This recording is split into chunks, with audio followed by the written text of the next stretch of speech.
मित्रों नमस्कार, आपका बहुत बहुत स्वागत है। मित्रों, राम मंदिर इस वक्त पीक पर है और 22 जनवरी को नए नवनिर्मित राम मंदिर में भगवान श्री राम का विराजमान श्री राम का प्राण प्रतिष्ठा की जाएगी। उसके लिए पूरे देश भर में आंदोलन चल रहा है। देश भर में ऐसा माहौल बन गया कि पूरा देश राममय हो गया है और उसके साथ साथ बीजेपी, आरएसएस और विश्व हिंदू परिषद, इन संगठनों की भी अपनी बड़ी जबरदस्त तैयारी है। ये दरअसल राम मंदिर का जो पुनर्निर्माण हुआ है, ये साधारण बात नहीं है। दरअसल ये हिंदू जागरण का एक काल है। ये जो हिंदू जागरण हुआ था, जो जब आरएसएस ने, बीजेपी ने अपने हाथों में राम आंदोलन को लिया था, राम मंदिर आंदोलन को, तो उस वक्त हिंदू इस तरह से एकजुट नहीं था। तो जैसे आरएसएस ने एक प्रोग्राम बनाया था विश्व हिंदू परिषद ने कि शिला पूजन का, एक शिला होती थी, एक ट्रक में जाती थी और लोग जल चढ़ाते थे या उस घड़े में जल चढ़ाते थे।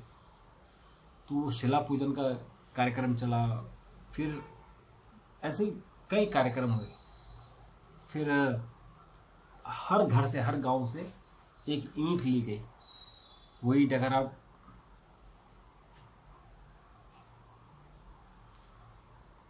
आप अयोध्या में रामकृष्णपुरम गए हैं तो वो ईंट लोगों की रखी हुई है, नाम से, उनके नाम उस पर लिखे हुए। वो अभी जो राम मंदिर का निर्माण हो रहा है वहाँ इस्तेमाल होगा। वहाँ पूरी कार्यशाला थी। जो आप सोचे कि अशोक सिंघल, जो विश्व हिंदू परिषद के अंतर्राष्ट्रीय अध्यक्ष थे, जब मंदिर का निर्माण की कहीं दूर दूर तक कोई संभावना नहीं थी, तब उन्होंने मंदिर का नक्शा बना लिया था, पत्थर मंगवा लिए थे और पत्थरों की जो नक्काशी थी वो शुरू कर दी थी। बड़े विजनरी थे। और आज अशोक सिंघल जी नहीं है, लेकिन उनकी यादें हैं और वहाँ उनकी स्मृति में एक स्मारक भी बनाया जा रहा है। तो एक तो बीजेपी की जो तैयारियां हैं कि 2024 का चुनाव है, तो निश्चित तौर पर इसे ये चुनाव का मुद्दा बनेगा, निश्चित तौर पर बनेगा, क्योंकि इतना बड़ा आंदोलन जिसे बीजेपी, आरएसएस ने अपने हाथ में लिया था और हिंदू जागरण किया था,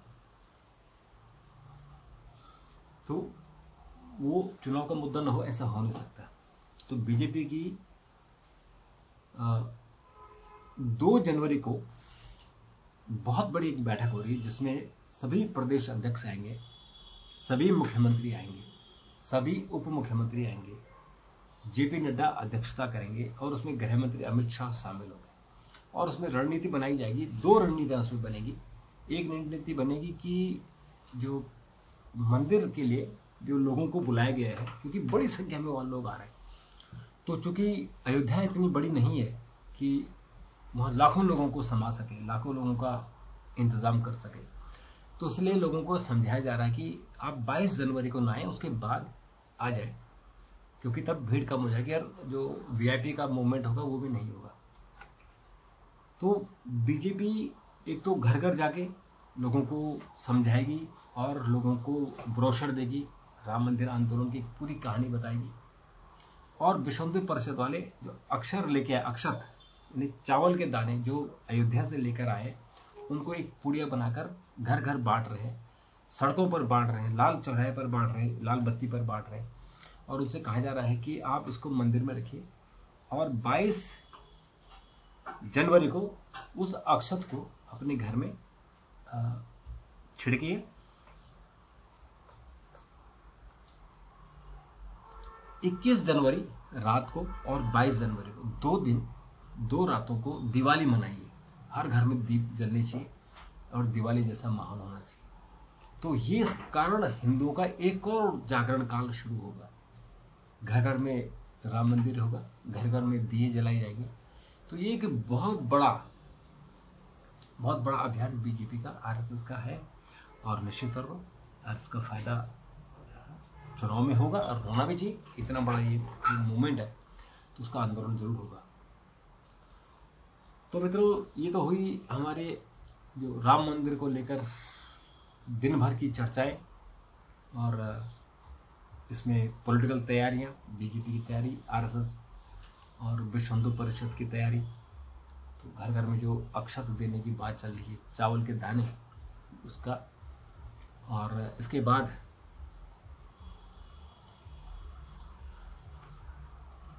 कुछ चर्चा देश के अन्य खबरों की जाए।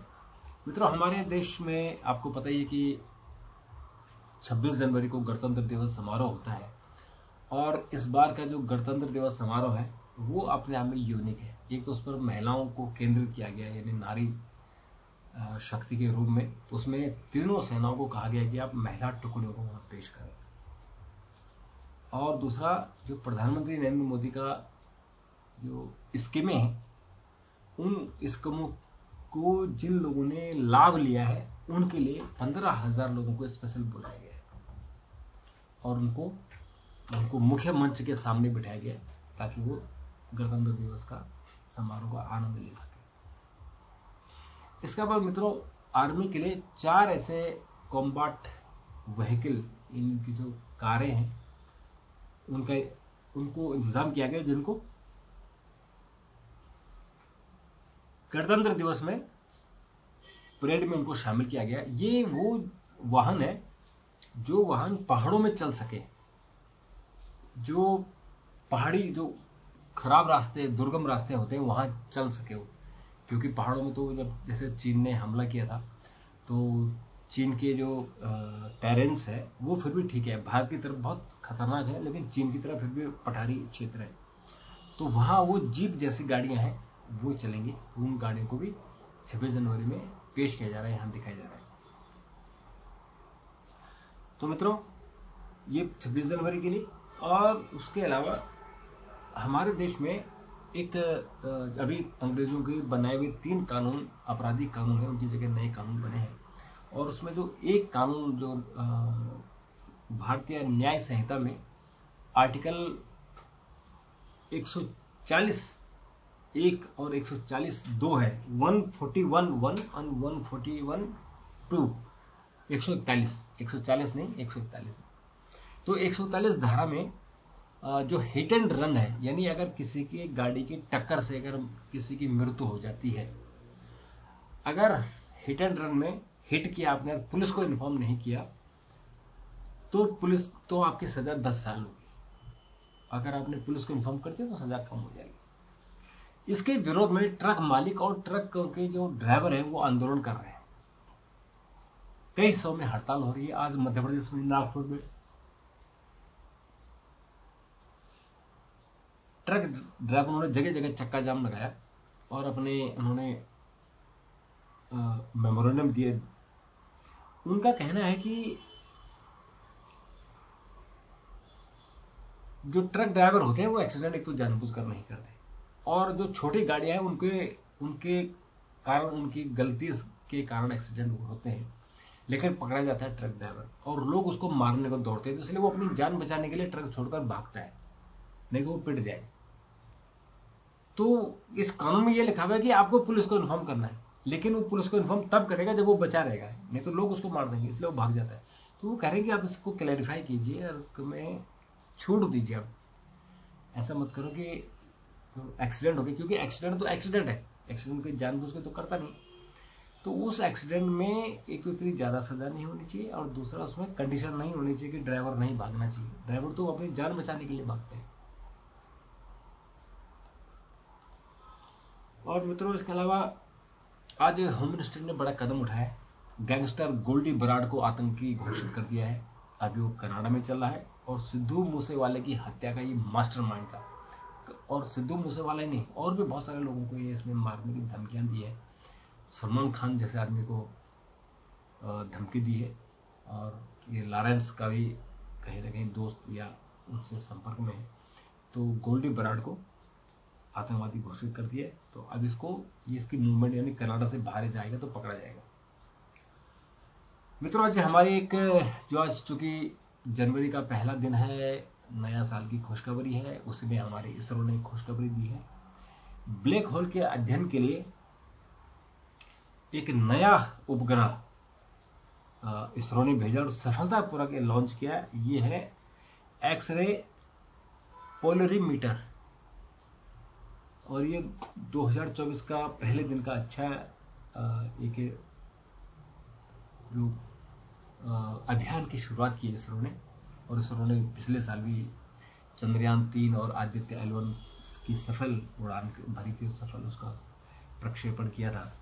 और अब PSLV-C58 से इसको छोड़ा गया, और ये मॉड्यूल जो है इसको वैज्ञानिक PSLV ऑर्बिट एक्सेलेरोमीटर मॉड्यूल कह रहे हैं। और इसका प्रयोग करने के लिए उपग्रह की कक्षा को कम से कम ऊंचाई यानी 350 किलोमीटर तक कर दी गई है। धरती से 350 किलोमीटर दूर जाके वो स्टेबल हो जाएगा।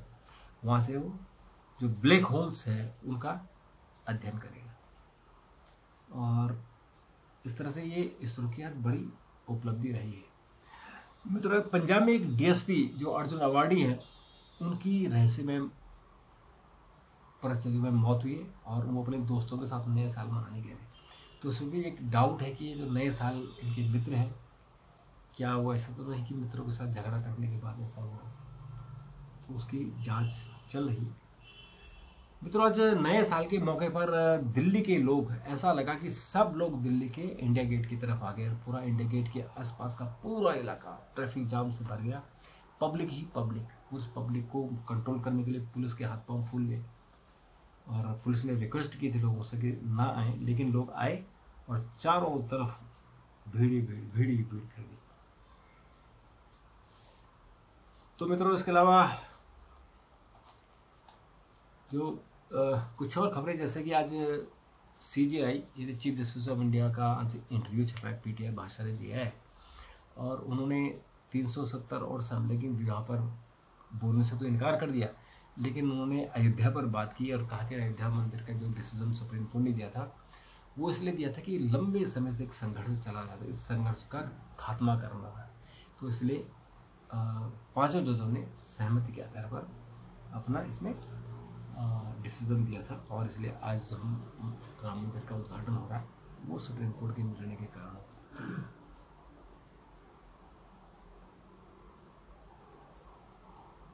तो मित्रों, इस तरह से अब गगनयान की तैयारी चल रही है, 2024 में होगा, और इसरो प्रमुख ने कहा कि इसके लिए भी हम लोग तैयार हैं, सफलता के साथ तैयार हैं। तो मित्रों, अभी के लिए इतना। फिर आपसे मुलाकात होगी। चैनल को सब्सक्राइब करना ना भूलें। नमस्कार, थैंक यू।